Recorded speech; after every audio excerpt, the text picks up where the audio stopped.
Bismillahirrahmanirrahim. Alhamdulillahi rabbil alamin wa bihi nasta'in ala umurid dunya waddin. Wassalatu wassalamu ala asyrafil anbiya'i wal mursalin sayyidina Muhammadin wa ala alihi wa sahbihi ajma'in. Nasihat ke-16. Carilah guru yang mursyid. Nasihat Imam Al-Ghazali rahimahullah kepada anak murid beliau khususnya dan kepada kita seluruhnya. Wahai anakku yang tercinta, sayogianya bagi seseorang yang menjalani jalan akhirat itu bahwa ada baginya seorang guru yang mursyid, yang membimbing, artinya lagi pandai mendidik, supaya guru itu dapat menghilangkan daripadanya perangai-perangai yang jahat dengan didikannya. Lalu guru itu menggantikan di tempat perangai yang jahat tadi akan akhlak yang mulia. Jadi artinya bahwa apabila kita hendak menjalani satu jalan tariqah menuju ke tempat yang diridai Allah, surga, atau bila kita hendak menjalani satu jalan untuk ma'rifat kepada Allah, maka itu diperlukan ada guru yang membimbing kita. Kada bisa kita hanya dengan membaca buku, kada bisa kita hanya dengan mendengarkan kaset. Pasti ada seorang guru yang kita pegang, yang mana guru itu mencukupi syarat-syaratnya untuk menjadi seorang mursyid itu. Nah, karena demikian, perjalanan menuju surga itu adalah perjalanan yang panjang. Lagi perjalanannya itu sulit. Perjalanannya itu banyak simpangan-simpangannya. Nah, kalau kada ada guru yang membimbing kita, maka kita akan tersesat dalam perjalanan itu.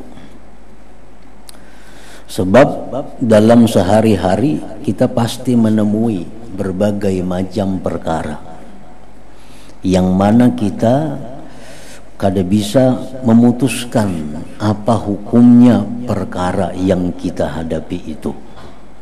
Pertama, dari segi halal haramnya. Nah, kemana kita bertakun? Pasti ada guru yang kita tanya, ada masalah ini, apakah halal atau haram, apakah boleh atau dilarang. Nah, kemudian lagi perlu kita tanyakan, sesudah itu jelas hukumnya adalah boleh, apakah ini baik dilakukan atau tidak bagus dilakukan. Karena sesuatu yang boleh itu bisa membawa kepada kebaikan, bisa membawa kepada kejahatan. Kada tentu setiap yang boleh itu baik. Kada tentu setiap yang dibolehkan itu baik dilakukan bagi orang yang sedang menjalani satu perjalanan untuk mendapatkan kemuliaan di sisi Allah Subhanahu wa ta'ala. Nah, jadi artinya mesti kada kawa lepas, kada kawa jauh dengan seorang guru yang bisa membimbingnya, baik dalam hal zahir, hal fikih umpamanya, tentang sembahyang, wudu, jual beli dan sebagainya, dan apalagi tentang batin, tentang hati. Nah, bagaimana caranya menghadapi demikian? Apakah hati kita boleh demikian? Nah, itu perlu guru yang mengarahkan kepada kita.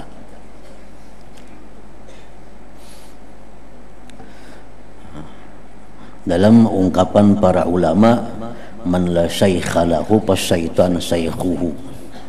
Orang yang tidak ada punya guru, maka syaitanlah guru orang itu. Nah, kita kadang bisa memaham buku yang kita baca. Kadang-kadang kita kadang bisa jelas ceramah yang kita dengar hanya lewat media. Kita kadang paham kemana bertakun, kemana bertanya. Nah, jadi mesti ada orang yang mau kita tanyai, kita takuni apa ini hukumnya, baik kadanya.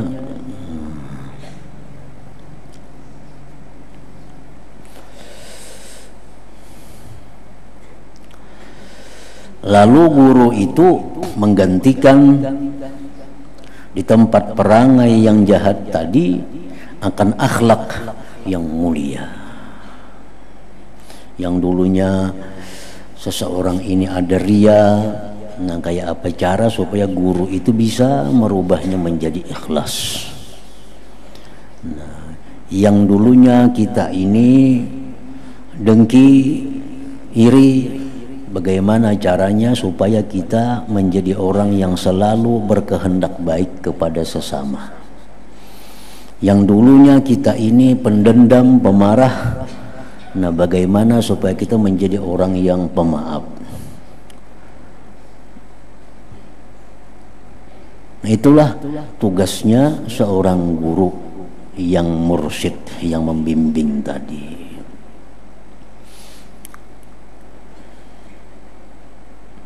Imam Al-Ghazali mengatakan, apabila kita tidak menjumpai seorang guru yang membimbing kita, atau kita dapat cuma orang kadang mau menerima kita, ada cara lain untuk membimbing kita ke jalan ma'rifat itu, yaitu dengan cara kita mengangkat kawan. Syaratnya kawan ini jujur, kawan ini sayang dengan kita. Kita angkat inya kawan dan kita minta kepadanya agar menegur aku, agar mengingatkan aku bila mana engkau melihat aku menyimpang dari jalan yang benar. Nah, itu cara yang kedua. Kalau kita dapat seorang guru, cari kawan yang baik, cari kawan yang jujur, yang sayang dengan kita. Nah, kita minta kepadanya supaya inya membimbing kita. Artinya menunjukkan kepada kita apa-apa yang kada nyaman dilihatnya daripada kita itu.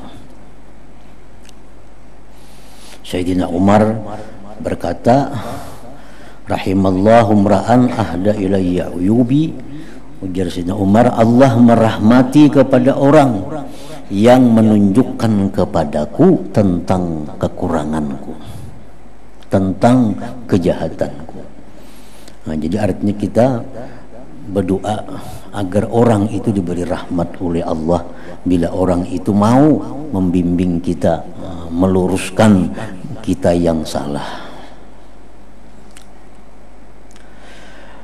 Dan dalam proses tarbiyah ini, pendidikan ini, kerja seorang guru tidak ubahnya seperti kerja seorang petani yang senantiasa membuang duri dan mencabut rumput yang tumbuh di celah-celah tanamannya. Sama. Maka dengan itu tanamannya akan hidup segar dan akan menghasilkan hasil yang sempurna. Maka sayugia semestinya bagi murid yang hendak dapat kemuliaan di sisi Allah, yang berjalan ke negeri akhirat itu, ada seorang guru yang mentakdibkannya, mengajarkan adab baginya. Mengajarkan adab baginya dan menunjukkan kepadanya jalan Allah Ta'ala. Nah, perkara yang baik itu kadang-kadang banyak perkara yang baik, sedangkan kita ambil keseluruhan kita kadang mampu. Mana yang kita ambil itu guru yang tahu, kita kada tahu. Misalnya kita ada berisi duit 50 juta. Nah, 50 juta ini hendak digunakan kepada kebaikan. Banyak. 50 juta ini bisa dibawa umrah. Bisa dibangunkan musalla atau masjid. Bisa digunakan maulah pesantren madrasah. Nah, 50 juta ini bisa ditukarakan pakaian, dibagi-bagi kepada orang yang perlu.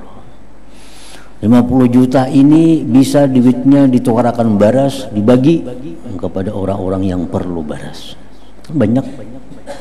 Nah, apa yang terbaik yang kita lakukan di antara sekian banyak kebaikan itu?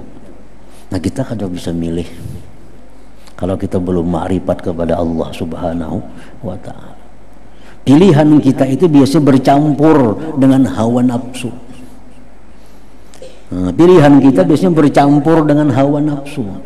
Kita ingin duit 50 juta ini kita hadiahkan, kita sumbangkan, sehingga timbul kita sebagai orang yang penyumbang. Nah, barangkali kita enggan memberikan duit sekian banyak kepada orang yang memerlukan, tapi orangnya tersembunyi. Kalau kita berikan duit kepada inya, orang kada tahu. Nah, kita mungkin enggan. Nah, nafsu kita ini hendak bahwa duit itu kita beriakan, orang sealamanan tahu.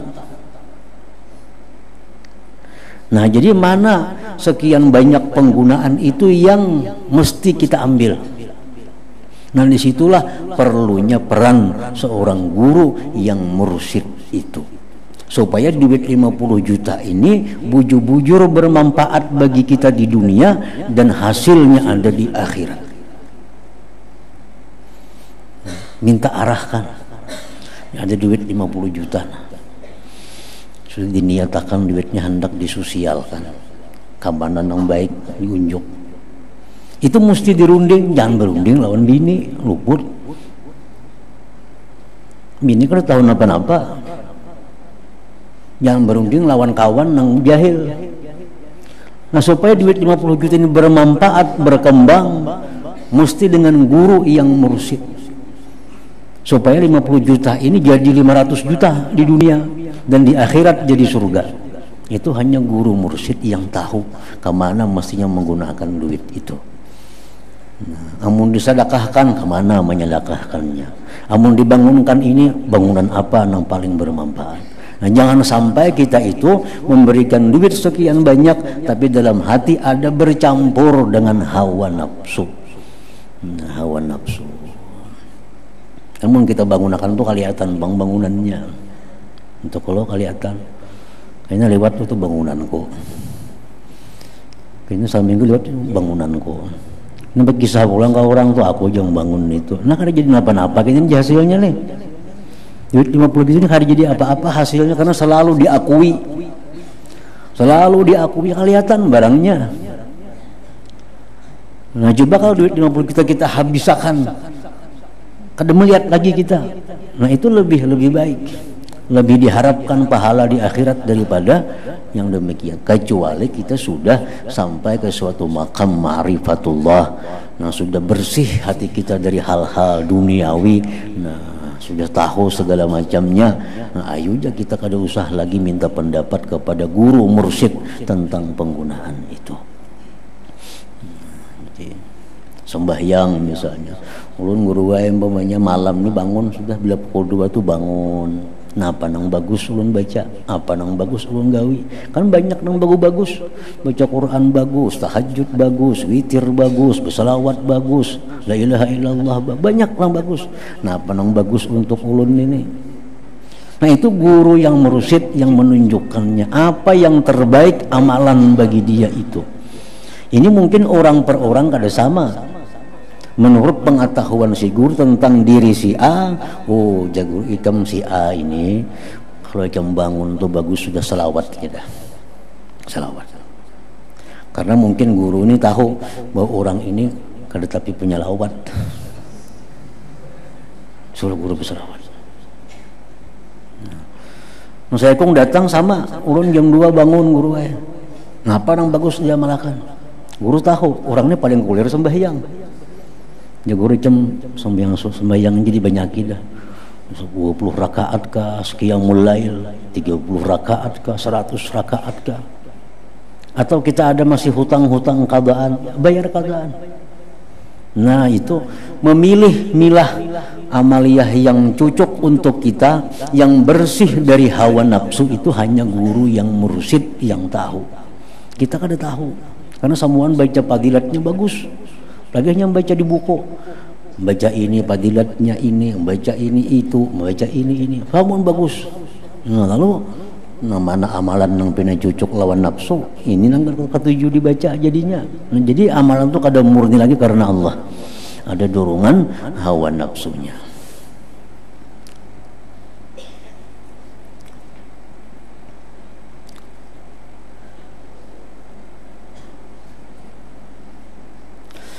Karena Allah Ta'ala telah mengutus segala rasulnya untuk menjadi pembimbing bagi sekalian hambanya.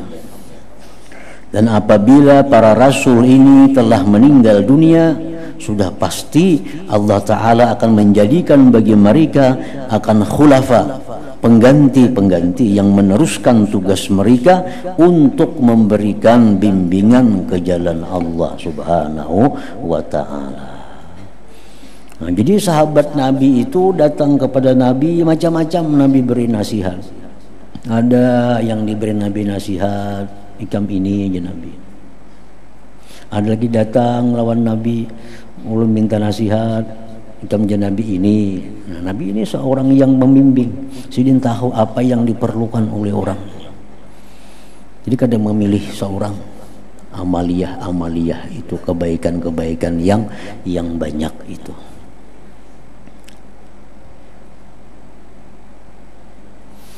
Jadi kalau kita sudah punya ilmu fikih yang cukup, ya mungkin kada perlu bertakun tentang halal haram, karena sudah tahu hukumnya. Ini halal, ini haram, ini syubhat, ini bagus. Nah, tapi kalau urusan ini, nah ini hanya seorang yang khusus yang mengetahui apa-apa yang baik kita amalkan, yang bagus kita amalkan. Dan sifat-sifat seorang guru yang mursyid yang layak mengganti Rasulullah sallallahu alaihi wasallam itu ialah bahwa ia seorang yang benar-benar alim. Nah, orang yang jadi guru pembimbing ini orang yang benar-benar alim, yang benar-benar bisa mencukupi apa yang diperlukan oleh muridnya.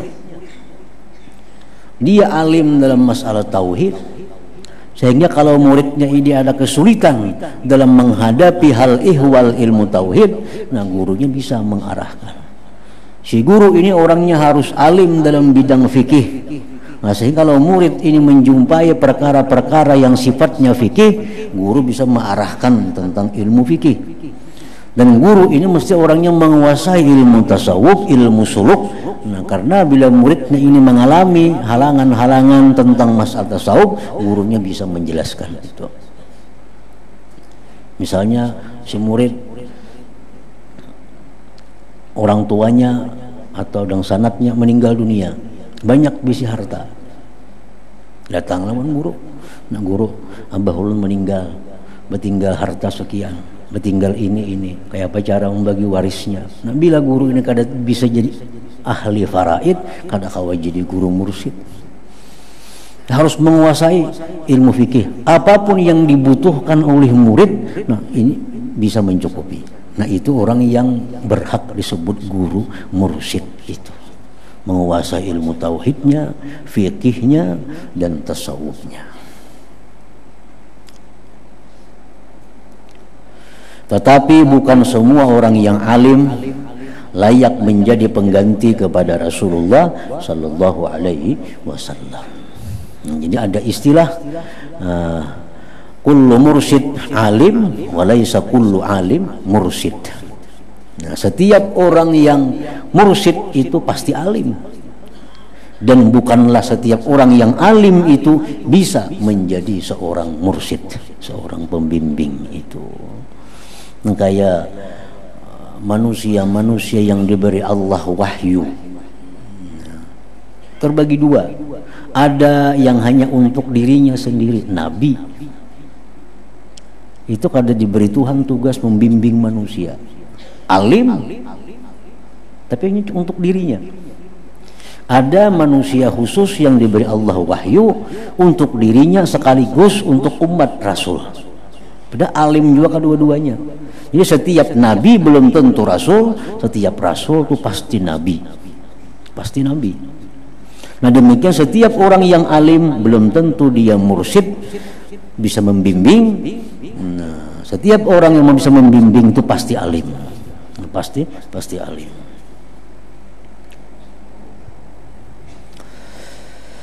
Dan sekarang akan aku sebutkan, ujar Imam Ghazali, sifat-sifat guru yang mursyid secara ringkas, supaya jangan mudah seseorang itu mengaku bahwa dirinya adalah seorang guru yang mursyid.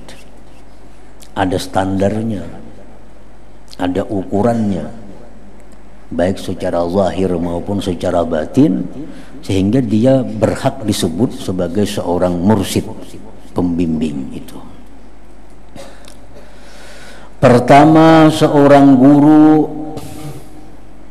sifat-sifat seorang guru yang mursyid itu ialah: pertama, seorang guru yang berpaling daripada mencintai dunia dan mencintai pangkat. Jadi seorang guru mursyid ini dia harus orang yang cinta akhirat. Kalau ingin mencintai dunia, kayak apa hendak membimbing orang supaya jangan mencintai dunia. Nah, jadi seorang guru yang mursyid ini adalah motivasinya adalah akhirat. Akhirat. Segala perbuatannya, tindakannya itu adalah tujuannya akhirat. Bukan untuk mengejar kekayaan atau kepangkatan duniawi ini. Nah, pertama itu. Kedua, beliau seorang guru mursyid itu telah berguru dengan gurunya yang mursyid, yang banyak mengetahui tentang segala hal. Jadi seorang guru yang mursyid, pembimbing ini, dia harus mesti pernah jadi seorang murid dari seorang guru yang mursyid. Karena kalau kayak itu kita kada ada pengalamannya,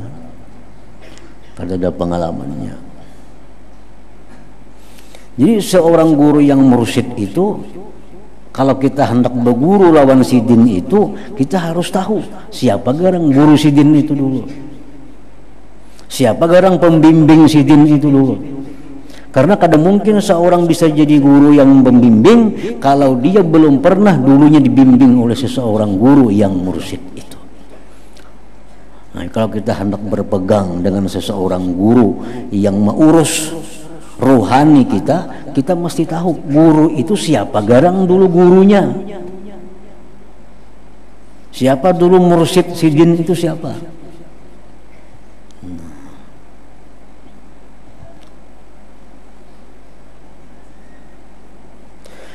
Dan gurunya yang mursyid itu juga telah berguru dengan seorang guru yang mursyid sebelumnya. Seterusnya wujud silsilah guru yang mursyid ini sehingga sampai kepada penghulu kita Rasulullah sallallahu alaihi wasallam.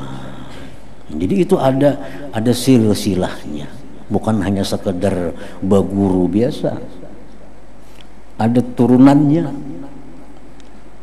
Jadi mulai si Din dibimbing oleh si Pulan, tuan guru Pulan ini dulunya dibimbing lagi oleh gurunya, guru ini dibimbing lagi oleh gurunya, sampai kepada bimbingan Rasulullah Sallallahu Alaihi Wasallam.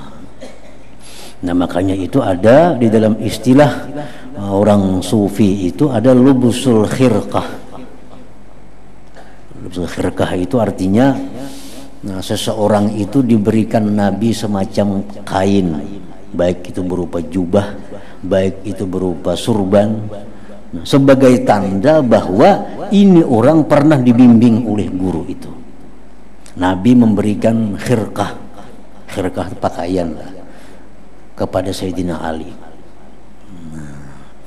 Lalu dari sekian banyak murid bimbingan Sayyidina Ali ini, diantaranya ada Hasanul Basri. Sayyidina Ali memberikan itu khirqah tadi pulang, lain khirqah yang pertama, khirqah lain lagi, khirqah yang dipakai Sayyidina. Nang berian Nabi itu disimpan untuk seorang. Nah, lalu pakaian seorang sehari-hari ini ada yang dikasihkan dengan seorang murid, tanda bahwa ini orang adalah pernah dibimbing. Nah, lalu si murid Sayyidina Ali Hasanul Basri ini terhadap bimbingan murid-muridnya itu diberikan lagi ada khirqah lain lagi, khirqah Sidin Bulang, sebagai tanda bahwa itu adalah khirqah bimbingan. Nah, sampai berlaku kepada zaman sekarang. Nah, guru-guru yang pembimbing, yang mursyid itu pasti ada punya khirqah itu, bahwa dia itu pernah dibimbing oleh guru yang pernah dibimbing juga. Jadi kadangkala orang itu bisa membimbing kalau dia belum pernah berpengalaman dibimbing. Dan itu ditandai dengan silsilah lubusul khirqah namanya, tandanya.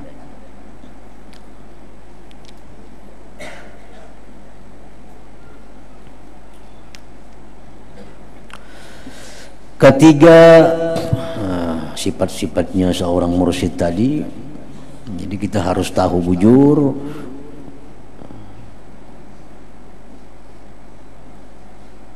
di mana orang itu dibimbing oleh siapa pembimbingnya.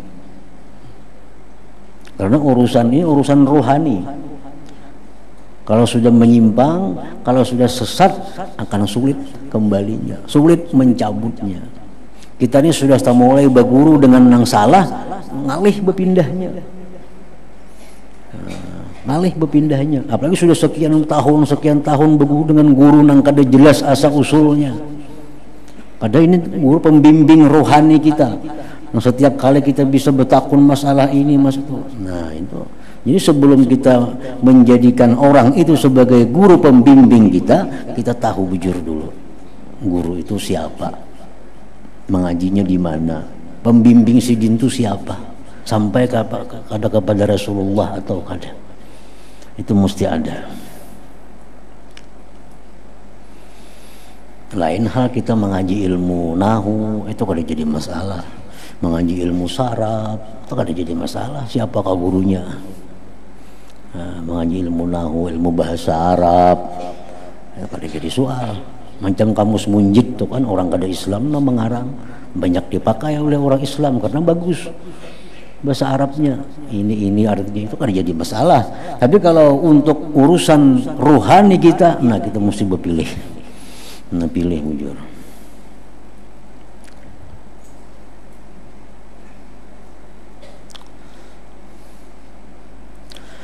Ketiga, beliau seorang guru yang mursyid, yang pembimbing itu ialah seorang guru yang benar-benar telah berjaya dalam mendidik dirinya dengan menyedikitkan makan, sedikit bercakap-cakap, sedikit tidur, dan banyak bersembahyang, banyak bersedekah, dan juga banyak berpuasa. Artinya ini dalam sejarah, dalam sepengetahuan kita, bahwa guru yang akan kita belajar kepadanya itu Di samping tadi sudah ada dua, nah lagi orangnya itu, gurunya itu makannya sedikit, pandirnya sedikit, guringnya sedikit, sembahyangnya banyak, sedekahnya banyak, ibadahnya banyak. Keempat, beliau dengan sebab berguru dengan gurunya yang mursyid tadi telah mampu menjadikan akhlak yang mulia sebagai cara hidupnya, seperti sabar. Nah, seorang guru yang mursyid itu mesti sabar, mesti sabar, mampu menahan diri. Misal disakiti orang, ya kada membalas. Dihina orang, kada membalas. Itu tanda bahwa dia pernah dibimbing. Karena waktu dalam bimbingan itu memang dilatih supaya jadi orang sabar. Dilatih oleh gurunya supaya jadi orang sabar. Sembahyang, syukur, tawakal, yakin, qanaah, merasa cukup dengan yang ada, tenang jiwa, penyantun, tawadhu, banyak ilmu, benar, malu, menyempurnakan janji, tenang pendirian, tenang pembawaan, berhati-hati dalam segala urusan, dan sebagainya. Dan apabila ia telah bersifat dengan sifat yang mulia ini, maka sebenarnya ia adalah guru yang mursyid tadi, nur daripada anwar, daripada cahaya-cahaya Nabi Muhammad sallallahu alaihi wasallam yang layak untuk diikuti. Layak itu diikuti berarti layak diikuti. Tetapi kewujudan guru yang mempunyai sifat-sifat ini sangat jarang sekali. Lebih sukar wujudnya daripada al-kibritul ahmar, belerang yang merah. Nah, guru-guru yang bisa membimbing tadi artinya jarang didapat. Nah, sulit dicari, sulit ditemui, sulit dihubungi. Dan siapa yang telah mendapat karunia yang baik, lalu ia bertemu dengan syekh guru yang mursyid pembimbing ini, dan pihak syekh, pihak guru pula bersedia untuk membimbingnya, maka hendaklah ia benar-benar menjaga adab-adab terhadapnya, sama ada yang zahir atau yang batin. Nah, bila sudah kita bertemu dengan guru yang punya sifat-sifat seperti tadi, nah, lalu Sidin Hakun menerima kita sebagai murid Sidin, nah, maka peganglah itu dan beradablah dengan guru tadi dengan adab baik zahir maupun batin.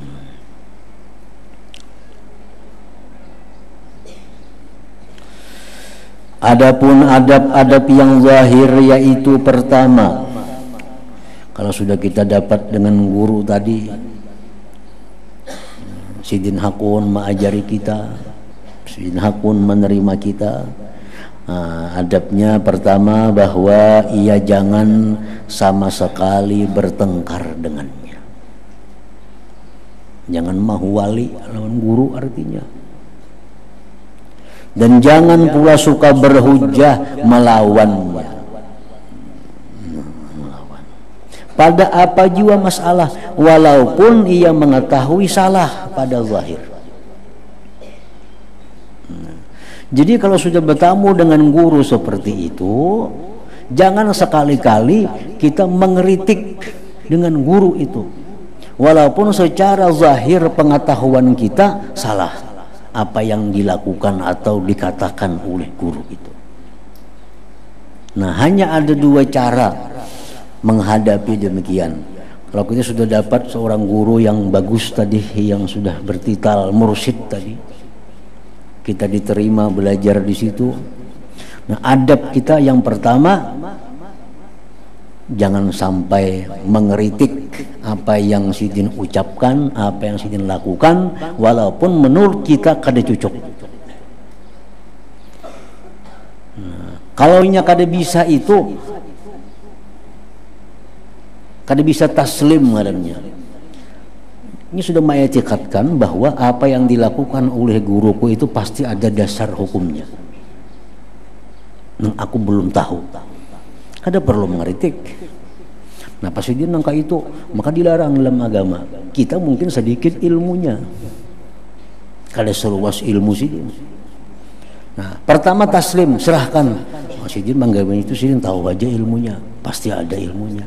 Nah kalau kada kawa demikian, betakun. Takunan lawan sidin. Sahabat tuh seringkali bertakun lawan Nabi. Napa pian macam ini, maka dia pian kada boleh. Nah takunakan lawan sidin. Pian ada melakukan ini. Sedangkan dalam pelajaran yang pian ajarkan itu perbuatan yang dilarang Nabi. Kenapa pian melakukan ini? Nah lebih baik itu daripada mengeritik di hati. Nah apa sih malah madakan haram tapi siangnya menggawi. Nah itu mengeritik ngarannya. Ini sudah diputus hubungannya dengan guru secara hakikat dari Allah Subhanahu wa ta'ala. Kalau kita mengeritik dalam hati kita demikian. Nah apa sih kayak itu semalam madakan haram sekali sih menggawi. Nah itu mengeritik. Nah sejak itu kita diputus hubungan silsilah ilmu daripada guru itu. Hanya ada dua, satu kita pasrah, pasti sirin ada ilmunya, pasti sirin ada alasannya yang benar. Kalau kada kawa juga, datangi sidinnya, betakun bujur-bujur, supaya jelas, supaya mengerti. Nah, kayak Nabi Ibrahim lawan Tuhan.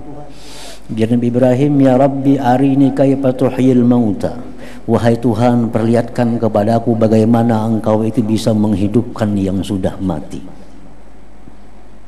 Nah ini Quran nih. Nabi Ibrahim bertanya lawan Tuhan, perlihatkan wahai Tuhan bagaimana engkau bisa menghidupkan yang mati. Ibrahim, Tuhan menjawab, awalam tu'min, apakah engkau tidak percaya hai Ibrahim bahwa aku bisa menghidupkan yang mati? Jadi Ibrahim bukan kada percaya, tapi liyatma'inna qalbi, agar hatiku tentram. Agar hatiku tentram. Bagaimana engkau bisa menghidupkan yang sudah mati itu?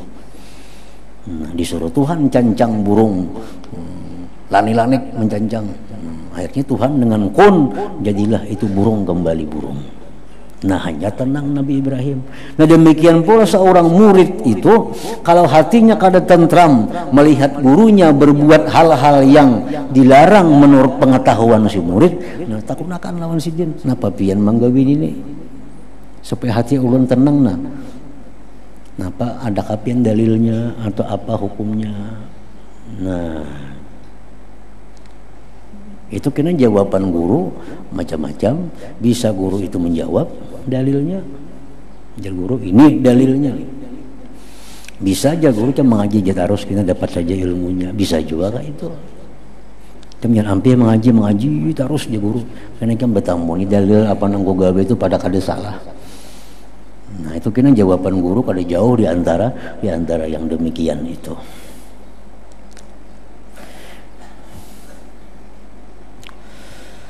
Nah kedua adabnya itu jangan ia bersegera meletakkan kain sajadah di hadapan guru kecuali pada waktu hendak menunaikan sembahyang. Dan apabila ia telah selesai sembahyang dan hendaklah ia segera mengangkatnya. Jadi misalnya kita seorang murid nih sembahyang masih lawas lagi, sudah mau unjuk sajadah lawan guru, itu ada beadab marahnya. Nah, sudah waktu sembahyang sampai, sidin sudah siap anak sembahyang, nah hanya diurakakan sejadah itu. Itu masuk bagian adab yang lahir. Ketiga, jangan ia memperbanyak sembahyang sunat di hadapannya. Ini di hadapan guru bertasbih. Itu kan ada beadab marahnya. Di hadapan guru itu yang paling baik dua. Satu mendengarkan apa jar guru, nang kado betakun apa nang kado paham. Jangan bertasbih di hadapan guru. Itu ada beadab marahnya. Padahal baik saja bertasbih kalau berzikir bagus. Cuma kalau di hadapan guru itu ada beadab. Di hadapan guru itu yang paling baik satu mendengarkan apa nang jasidin, nang kado betakun apa nang seorang kada paham.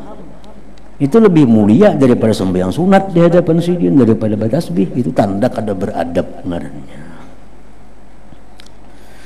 Nah, keempat, hendaklah ia mengamalkan apa-apa yang disuruh oleh gurunya dengan kadar kemampuannya.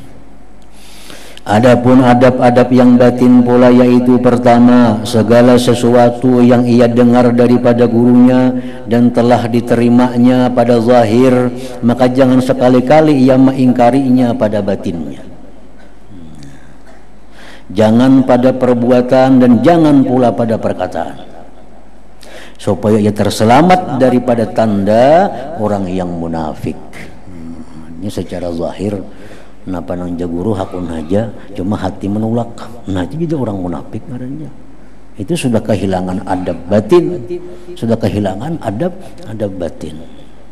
Disuruh guru gawi ini, gawi ya, tapi hati kada katuju ini. Nah, itu sudah munafik ngarannya dengan gurunya.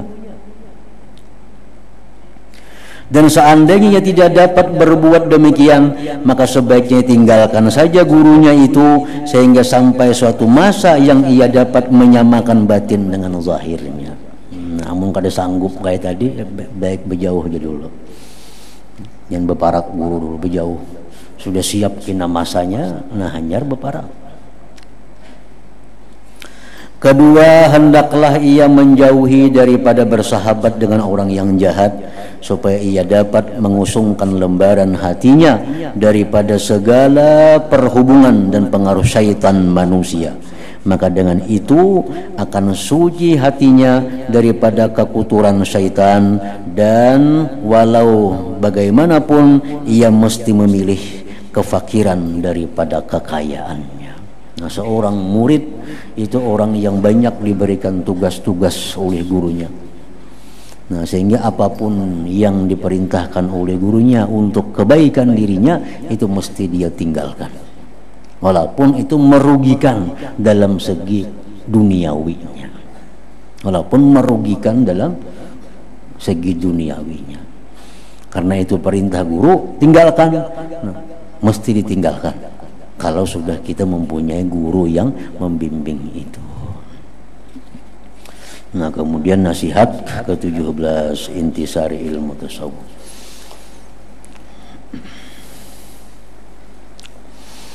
Afdhalu dzikri fa'alam annahu la ilaha illallah Muhammadur Rasulullah, la ilaha illallah Muhammadur Rasulullah, la ilaha illallah Muhammadur Rasulullah, la ilaha illallah, la ilaha illallah, la ilaha illallah, la ilaha illallah, la ilaha illallah. Allah Allah Allah Allah Allah Allah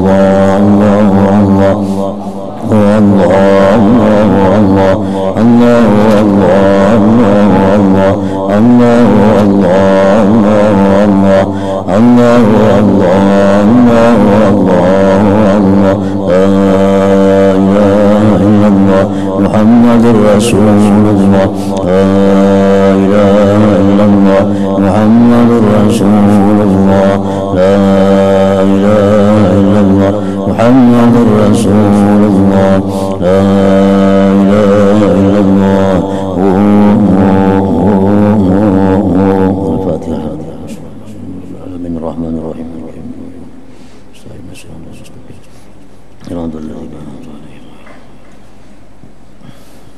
يا أيها الرجل من شفاعة صلوا عليه وسلموا تسليما اللهم صل وسلم